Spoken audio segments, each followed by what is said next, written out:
the creative industries are on a real knife edge right now. We know that thousands of creative businesses and jobs have already been lost, and there are a lot more to follow. So what this report shows us is that over 400,000 jobs are projected to be lost. And just to put that into some sort of context, that's 9 times the entire workforce of British Airways. And we're looking at losing over £1.4 billion a week in revenue. So this is a really, really significant hit. And the pandemic is going to affect all different parts of the creative ecosystem.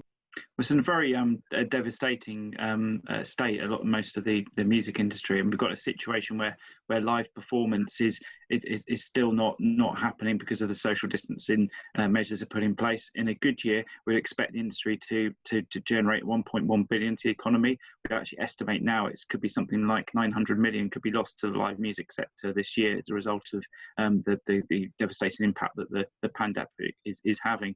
So a lot of the industry is hurting, and there's some very existential challenges for lots of festivals, lots of events, lots of companies that support the 5.2 billion music industry, and so it's a very, very devastating time.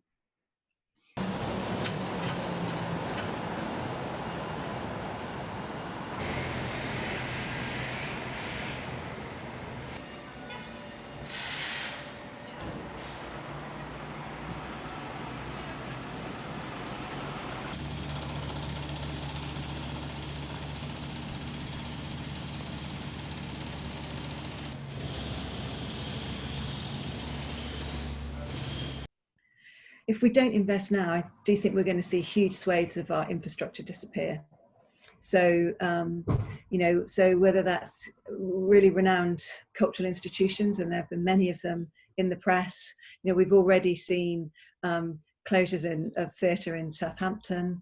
We've seen the Hippodrome in Birmingham be one of the first to enter into redundancy discussions and consultations, and the news today from Cameron McIntosh. So I think it's going to start probably with theatre and festivals and music, and dance, but it will quickly spread to other parts of the creative industries. I think it looks very bleak. I mean, there's this evidence and research that came out today which indicated around about 50% of the sector could shrink by 50% this year, which would have a devastating impact.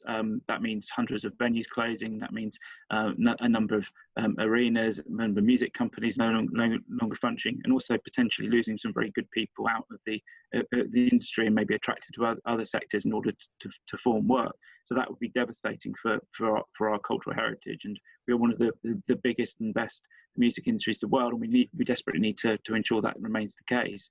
Other countries such as Germany, New Zealand have put support measures in place, because there's no excuse not to provide us with a similar kind of support here too.